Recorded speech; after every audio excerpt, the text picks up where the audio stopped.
Hello students, मेरा नाम है Rajesh Chamola, teacher science ICT virtual class Dehradun से। और आज हम बात करने वाले हैं क्लास 9th साइंस के चैप्टर नंबर 9 बल तथा गति के नियम, इसके ऊपर। पिछली क्लास में स्टूडेंट्स हमने बल के गति के प्रथम नियम को डिस्कस किया था। इसमें हमने देखा था गैलीलियो के प्रयोग को, और उसके बाद न्यूटन ने कैसे इस प्रयोग के आधार पर गति के प्रथम नियम को दिया था। गति के प्रथम नियम में हमने एक शब्द के बारे में बात करी थी जो थी जड़त्व। और हम पिछली क्लास में यहां पर आकर रुके थे कि जड़त्व तथा द्रव्यमान के बीच में क्या संबंध है स्टूडेंट्स। इसके साथ ही हम क्या करेंगे, पहले तो इस चीज को डिस्कस करेंगे जो लास्ट लेक्चर में रह गया है। गति का प्रथम नियम यदि आपको याद होगा तो आपको उसको एज इट इज याद रखना है। गति के प्रथम नियम को जड़त्व का नियम भी कहते हैं। जड़त्व का गुण क्या होता है? किसी वस्तु द्वारा अपनी गति की अवस्था में परिवर्तन का विरोध करना। ठीक है। और गति का प्रथम नियम क्या है? गति का प्रथम नियम ये है कि कोई भी वस्तु यदि गतिमान है तो वो गतिमान ही बने रहना चाहती है, यदि वो विरामावस्था में है तो वो विरामावस्था में ही बने रहना चाहती है। कब तक? जब तक कि उस पर कोई बाह्य बल आरोपित ना हो। कहने का मतलब यह है कि बाह्य बल आरोपित करने से वस्तु की स्थिति में परिवर्तन हो जाएगा, यानी वस्तु के वेग में परिवर्तन हो जाएगा, यानी वस्तु त्वरण प्राप्त कर लेगी। बल लगाने से वस्तु में त्वरण उत्पन्न हो रहा है, सीधी सीधी बात हमने ये यहां से निष्कर्ष निकाला। इस बात को आप दिमाग में रखेंगे, बल लगाने से त्वरण उत्पन्न हो रहा है किसी वस्तु में। तो इसको हम अभी यूज करेंगे गति के द्वितीय नियम में। फिलहाल हम आते हैं जड़त्व तथा द्रव्यमान पर। जड़त्व तथा द्रव्यमान की बात हमने लास्ट क्लास में हम जहां पर आकर रुके थे, मैंने आपको कुछ एग्जांपल्स दिए थे कि जैसे सपोज कोई एक बैलगाड़ी है और कोई रेलगाड़ी है। तो बैलगाड़ी और रेलगाड़ी में से किसको मूव करना, किसको एक जगह से खिसकाना ज्यादा इजी रहेगा या ज्यादा टफ रहेगा? आप बोलेंगे सर बैलगाड़ी जो है वो ज्यादा हल्की होती है रेलगाड़ी से, तो दो बैल जो है वो मिल करके एक बैलगाड़ी को खींच सकते हैं आराम से, लेकिन रेल को खींचने के लिए हमको एक शक्तिशाली इंजन की आवश्यकता पड़ती है। तो मतलब कहने का मतलब ये है स्टूडेंट्स कि जड़त्व किसका अधिक होगा? जड़त्व अधिक होगा रेलगाड़ी का, जो कि ज्यादा भारी है। सीधी सीधी बात यह है कि जिस वस्तु का द्रव्यमान जितना ज्यादा होगा उस वस्तु का जड़त्व उतना अधिक होगा, जिस वस्तु का द्रव्यमान जितना कम होगा उस वस्तु का जड़त्व उतना कम होगा। ठीक है। मतलब द्रव्यमान अधिक तो जड़त्व अधिक, द्रव्यमान कम तो जड़त्व भी कम। सीधे सीधे इसका निष्कर्ष ये निकलता है कि द्रव्यमान और जड़त्व जो है वो एक ही बात है, यानी किसी वस्तु का द्रव्यमान उसके जड़त्व की माप है, यानी मेजरमेंट ऑफ इट्स। जो उसके जड़त्व की वैल्यू है वो उसका द्रव्यमान है। इसको हम डिस्कस करेंगे। उसके बाद कुछ क्वेश्चंस आपके एक्सरसाइज के हैं, जैसे थ्योरेटिकल क्वेश्चंस हैं। जैसे कि एक क्वेश्चन मैंने आपसे परसों डिस्कस किया था, जब कोई गतिशील बस अचानक रुकती है तो आप आगे की ओर झुक जाते हैं, और जब विरामा अवस्था से गतिशील होती है तो पीछे की ओर हो जाते हैं, क्यों? देखिए, सीधे सीधे गति के प्रथम नियम का अनुप्रयोग है, इस पर हमने डिस्कशन किया था। क्योंकि जब बस गतिशील होती है तो मतलब जब उस पर ब्रेक, गतिशील बस पर ब्रेक लगाए जाते हैं तो वह अवस्था परिवर्तन का विरोध तो करेगी ही। उसके फलस्वरूप क्या होता है, बस के साथ संपर्क में हमारे शरीर का निचला भाग यानी हमारा पैर और हमारा कमर वाला पार्ट संपर्क में रहता है, इसीलिए वो आगे की तरफ नहीं झुकते। लेकिन हमारा ऊपरी भाग क्या होता है, बस के साथ गतिमान अवस्था में होता है। अतः बस के ब्रेक लग जाने पर बस तो रुक जाती है, हमारे शरीर का जो संपर्क में भाग है वो भी रुक जाता है, लेकिन हमारे शरीर का ऊपरी भाग अभी भी गतिमान अवस्था में है, इसीलिए उस पर आगे की ओर झटका लगता है। इसके लिए मैंने आपको बताया था गाड़ियों में सीट बेल्ट होती है, सीट बेल्ट पहनने से हमारी सुरक्षा हो जाती है। और सिमिलरली है कि जब विरामावस्था से गतिमान होती है तो हम पर पीछे की ओर धक्का क्यों लगता है? क्योंकि हम अभी भी विराम की अवस्था में हैं, गाड़ी गतिमान हो गई है तो हम पीछे की तरफ हमको धक्का लगता है। और भी क्वेश्चन है, जैसे अभी जड़त्व और द्रव्यमान के बारे में हमने बात करी थी, तो क्वेश्चन है कि किसका जड़त्व अधिक है, एक रबड़ की गेंद का या उसी आकार के पत्थर का? एक रबड़ की गेंद है और जितनी रबड़ की गेंद है उसी आकार का एक पत्थर है, किसका जड़त्व अधिक होगा? जिसका द्रव्यमान अधिक होगा, पत्थर वाली गेंद का द्रव्यमान अधिक होगा, इसीलिए पत्थर वाली गेंद का जड़त्व भी अधिक होगा। साइकिल एवं रेलगाड़ी में से रेलगाड़ी का जड़त्व अधिक होगा। 5 रुपए के सिक्के और 1 रुपए के सिक्के में से 5 रुपए के सिक्के का जड़त्व अधिक होगा। ठीक है। इसके बाद हम डिस्कस करते हैं गति के द्वितीय नियम को। गति का द्वितीय नियम क्या है इसको समझते हैं, इसके क्या क्या अनुप्रयोग हैं, इस पर आधारित कुछ हमको न्यूमेरिकल्स भी करने होंगे। इनको सीखते हैं स्मार्ट बोर्ड पर। चलिए स्मार्ट बोर्ड। तो स्टूडेंट्स, अभी तक हमारा डिस्कशन चल रहा है जड़त्व तथा द्रव्यमान पर। तो यहाँ पर हमने जो 2-3 बातें सीखी इंपॉर्टेंट, इसको मैं यहाँ पर नोट डाउन कर लेता हूँ ताकि आप भी इसको कॉपी में उतार लो और इसको ध्यान में रखो। जड़त्व तथा द्रव्यमान से संबंधित, इनके बीच में क्या संबंध है? तो आप इसमें लिखेंगे सबसे पहले कि जो किसी वस्तु का द्रव्यमान है, किसी वस्तु का द्रव्यमान वस्तु का द्रव्यमान उसके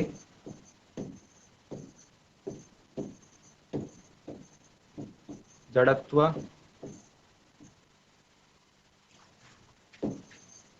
की माप होता है। सीधा सीधा मतलब कि जिस वस्तु का द्रव्यमान अधिक, अर्थात वस्तु का द्रव्यमान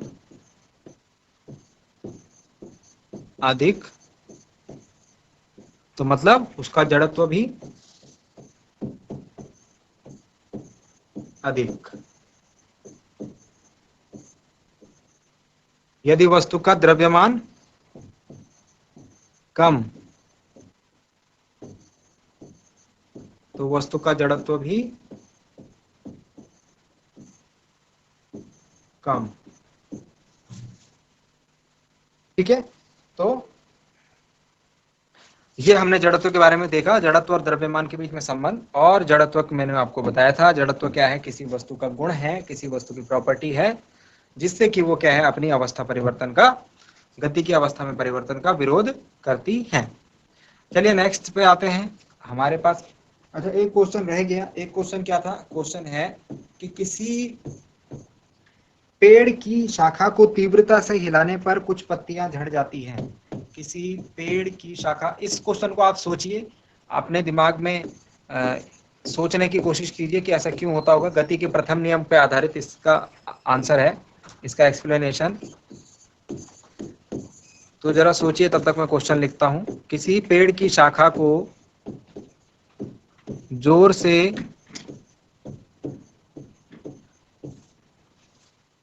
हिलाने पर या फिर तीव्रता से हिलाने पर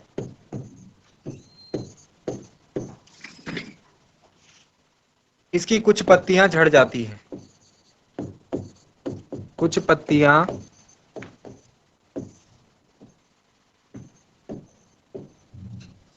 झड़ जाती हैं। क्यों? तो स्टूडेंट्स, पेड़ की शाखा जो है वो कौन सी अवस्था में है? वो है विरामावस्था में। ठीक है, आप लिखेंगे, क्योंकि अब पूरा एक्सप्लेनेशन तो मैं लिख नहीं पाऊंगा, लेकिन मैं बोल रहा हूं, आप साथ साथ ये नोट कर सकते हैं। क्योंकि पेड़ की शाखा जो है वो विरामावस्था में है। वो कौन सी अवस्था में है? विरामावस्था में। जब हम उसे हिलाते हैं तो वो क्या आ जाती है? गतिमान अवस्था में।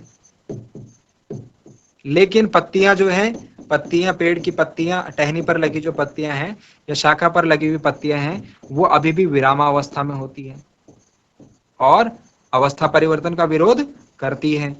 फलस्वरूप क्या होता है कि वे टूटकर गिर जाती है। सीधी सीधी बात। ये किस पर आधारित है? ये गति के प्रथम नियम पर आधारित है। ये आप इसका एक्सप्लेनेशन दे सकते हैं। ठीक है, चलिए सीधे नेक्स्ट क्वेश्चन पे बढ़ते हैं। बहुत सारे क्वेश्चन आएंगे, एक क्वेश्चन और आएगा, वो क्वेश्चन भी बता देता हूं आपको। क्वेश्चन क्या है? जो कप होते हैं, जो प्लेट होती है ना, एक सॉसर प्लेट आती है, आपने देखा होगा। उसमें कप को रखने के लिए, प्लेट में कप को रखने के लिए, कप को रखने के लिए खांचा बना होता है।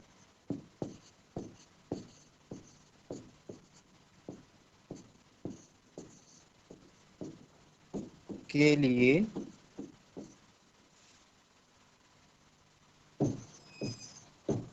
खांचा बना होता है ना?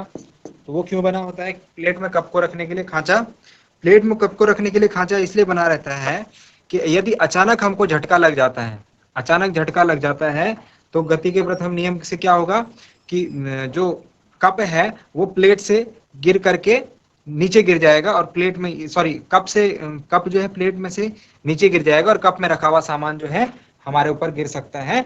तो हम क्या करते हैं, खांचा बना रखते हैं। खांचा बनाने से क्या होता है कि अगर प्लेट हिले भी थोड़ा बहुत तो कप भी जो हो उसके साथ हिले, मतलब कप भी उसके साथ गतिमान रहे। ठीक है ना, इतनी बात समझ में आ गई होगी। मतलब कहने का मतलब है इस टाइप से बहुत सारे क्वेश्चन बना करके पूछे जा सकते हैं। तो आपको जरा सा अपना दिमाग का यूटिलाइज करना है और देखना है कि गति के प्रथम नियम के आधार पर किस प्रकार से मैं इसका एक्सप्लेनेशन दे सकता हूँ। फिलहाल हम चलते हैं गति के द्वितीय नियम पर। गति के द्वितीय नियम क्या एक्सप्लेनेशन करते हैं, हमको गति के द्वितीय नियम की क्या जरूरत पड़ी, तो गति का द्वितीय नियम यानी second law of motion. Second law हमें क्या करता है, देखिए अभी अभी मैंने आपको क्या बात बताई थी, अभी अभी मैंने आपको एक बात बताई थी, जब वस्तु पर आरोपित बल आरोपित किया जाता है उससे क्या होता है, वस्तु की अवस्था में परिवर्तन, मतलब वस्तु के वेग में परिवर्तन होता है ना। अगर वस्तु विरामावस्था में तो तेजी से चलने लगेगी, गतिमान हो जाएगी, वेग में परिवर्तन। और वेग में परिवर्तन की दर को क्या कहते हैं स्टूडेंट्स, हमने पढ़ी है अपने पिछली क्लासेस में, पिछले चैप्टर में, कि वेग में परिवर्तन की दर को हम कहते हैं त्वरण। मतलब कि कहने का मतलब है यदि हम किसी वस्तु पर बल आरोपित करते हैं तो उसमें त्वरण उत्पन्न हो जाता है। बल आरोपित करते हैं तो वस्तु त्वरित हो जाती है। ठीक है, और वस्तु के त्वरित होने के कारण क्या होगा, डिफरेंट वस्तुएं डिफरेंट प्रकार की गति करेंगी। जैसे सपोज आप ये सोचिए कि कोई एक टेनिस की बॉल होती है, इसको ऐसे समझिए, एक होती है टेनिस की बॉल, ठीक है, कैसी होती है, लाइट सी होती है ना, हल्की सी। और एक होती है क्रिकेट की बॉल, सीजन बॉल, जो कि कॉर्क की होती है, जो कि बहुत मजबूत होती है। अब सपोज एक खिलाड़ी ने शॉट मारा टेनिस की बॉल पर और एक खिलाड़ी ने शॉट मारा क्रिकेट की बॉल पर, और वो किसी व्यक्ति से जाकर के टकराए। ठीक है, तो आप मुझे बताइए इस व्यक्ति को हानि ज्यादा किससे होगी, टेनिस की बॉल से या क्रिकेट की बॉल से। देखिए टेनिस की बॉल जो है ये तो हल्की है, टेनिस की बॉल जो है वो क्या है, हल्की है, तो व्यक्ति को चोट तो लगेगी लेकिन हल्की चोट लगेगी। लेकिन क्रिकेट की बॉल जो होती है, सीजन बॉल, वो भारी होती है ना। आपने यदि देखा होगा जिससे क्रिकेट खेला जाता है, जो इंडिया टीम खेलती है क्रिकेट, जो नेशनल लेवल पर खेला जाता है, हम उस बॉल की बात कर रहे हैं, वो क्या होती है, भारी होती है ना, पत्थर जैसी होती है। तो अगर वो व्यक्ति के लग जाए तो उससे चोट ज्यादा लगती है। कहने का मतलब है कि त्वरण क्या है, दोनों की गति यहां पर हम ले रहे हैं समान, दोनों की गति समान है, लेकिन द्रव्यमान द्रव्यमान किसका ज्यादा है, द्रव्यमान क्रिकेट की बॉल का ज्यादा है, इसका ज्यादा है द्रव्यमान, और जो टेनिस की बॉल है इसका द्रव्यमान कम है।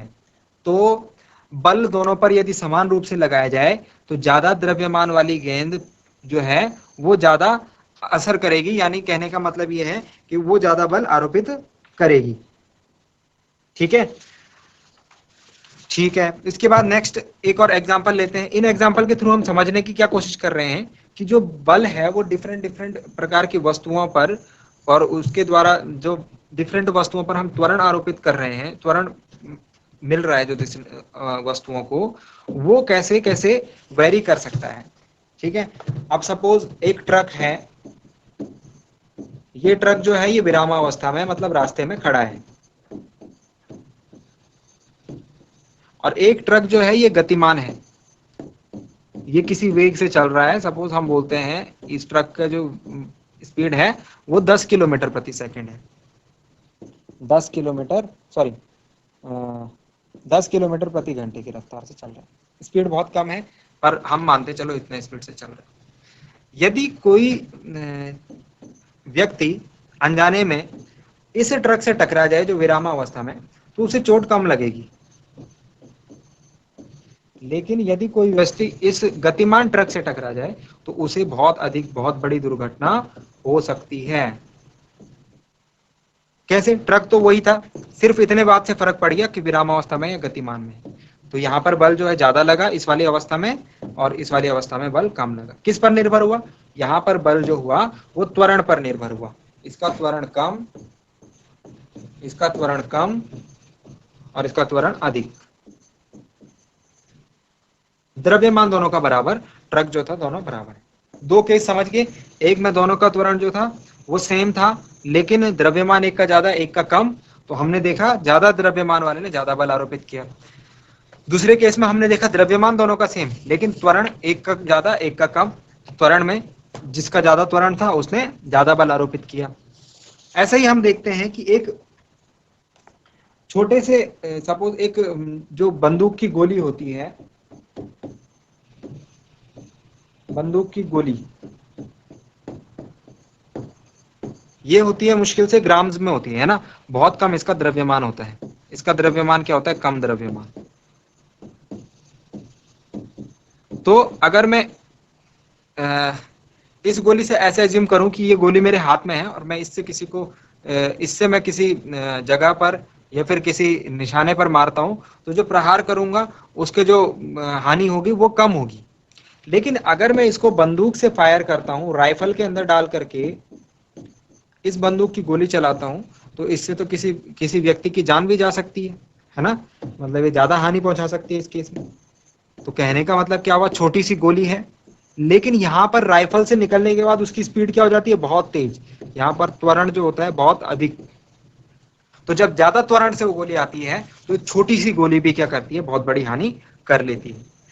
आप इन सारे उदाहरणों से क्या समझे? इन सारे उदाहरणों से हम ये समझे कि जो किसी वस्तु पर लगाया गया बल जो है, एक तो उसके द्रव्यमान और दूसरा उसके वेग पर निर्भर करता है। और ऐसी राशि जो कि वस्तु के द्रव्यमान और वेग दोनों पर निर्भर करती है, इस राशि को हम बोलते हैं संवेग। ये बात समझ में आ गया? संवेग जो है, किसी वस्तु का संवेग उस वस्तु के वेग और उस वस्तु के द्रव्यमान पर निर्भर करता है। कैसे निर्भर करता है? किसी वस्तु का संवेग उस वस्तु के द्रव्यमान और उस वस्तु के वेग के गुणनफल का परिणाम होता है। ये सूत्र याद रहेगा, ये सूत्र आपको याद रखना है। ये हम अभी तक सिर्फ इसी बात को डिस्कस कर रहे थे कि किस वस्तु का संवेग ज्यादा होगा। ठीक है, तो हम यहाँ पे अगर संवेग को हम P से डिनोट करते हैं, संवेग को हम डिनोट करते हैं स्मॉल p से, द्रव्यमान को स्मॉल m से और वेग को v से, तो हमारे पास सूत्र बन के आता है p is equal to M we.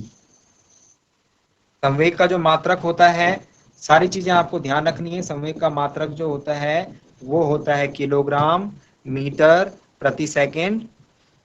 ठीक है, और ये सारी चीजें आपको दिमाग में रखनी है। संवेग, संवेग हमने अभी भी डिस्कस करा कि संवेग जो होता है किसी वस्तु के द्रव्यमान और वेग का गुणनफल होता है। ऐसी राशि को संवेग कहते हैं।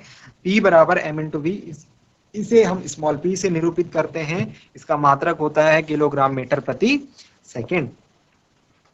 ठीक है, अब हम क्या करेंगे? हम यहाँ पर गति के द्वितीय नियम का डिस्कशन करेंगे। हम अब गति के द्वितीय नियम का स्टेटमेंट लिखते हैं। तो गति के द्वितीय नियम को लिखने के लिए हमको ये संवेग के बारे में समझना जरूरी था। अब इसका यूटिलाइजेशन कैसे करेंगे? तो पहले मैं गति का द्वितीय नियम लिख देता हूँ सीधे सीधे। गति का द्वितीय नियम ये है कि गति का द्वितीय नियम हमें वस्तु के संवेग में परिवर्तन की दर उसके उस पर लगने वाले असंतुलित बल की दिशा में बल के समानुपाती होती है, ये बताता है। मतलब कि किसी वस्तु के संवेग में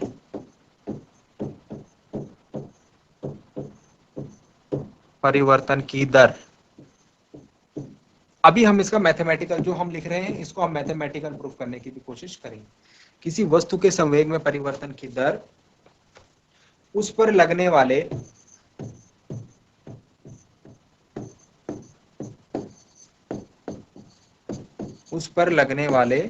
बल, उस पर लगने वाले बल, और बल की जगह मैं लिख रहा हूं असंतुलित बल। कंफ्यूज तो नहीं होंगे? हमने इस बारे में डिस्कशन किया है। वेग में परिवर्तन कब होगा? जब बल असंतुलित होगा। संतुलित बल से तो नहीं होता ना, नहीं होता, ठीक है, पिछली क्लास में हमने देखा था। तो मैं बल की जगह लिखूंगा असंतुलित बल। उस पर लगने वाले असंतुलित बल की दिशा में होता है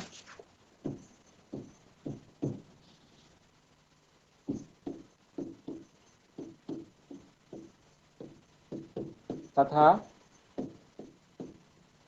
बल के समानुपाती कह लीजिए या अनुक्रमानुपाती कह लीजिए होता है।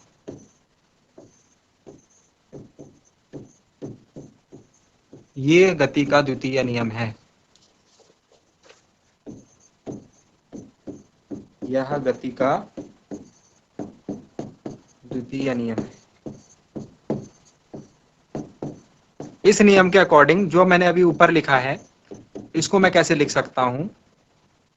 समानुपाती का मतलब, अभी मैं इसको देखो, किसी वस्तु के संवेग में परिवर्तन की दर, तो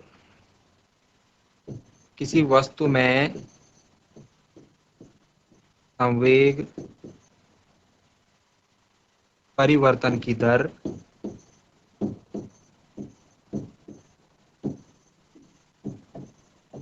समानुपाती का निशान ये होता है स्टूडेंट, समानुपाती का निशान ये। इसका मतलब क्या होता है? इसका मतलब ये है, अभी मैं लिख लेता हूं पहले से, बल की दिशा में बल लगने वाले बल, तो ये जो बल है असंतुलित बल या बल कह लीजिए, इसके समानुपाती होता है। संवेग परिवर्तन की दर लगने वाले बल की दिशा में तथा बल के समानुपाती होता है। ये इससे हमको निष्कर्ष मिला।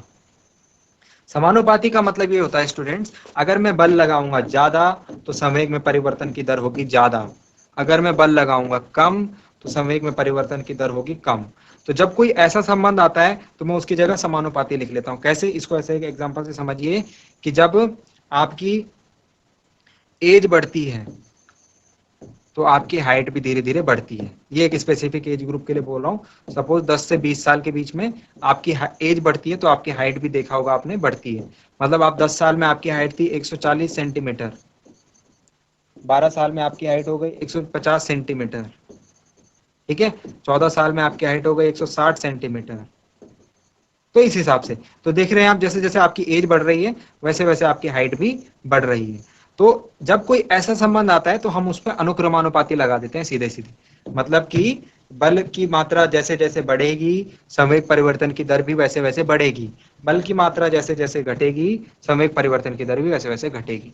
इतनी बात अब आप समझ गए होंगे। गति का द्वितीय नियम का स्टेटमेंट ये है, कथन ये है। इससे आगे की बात को हम जो फॉर्मूला डिराइव करेंगे उसको हम देखेंगे अपनी अगली क्लास में। उम्मीद करता हूं कि आपको आज का लेक्चर समझ में आया होगा।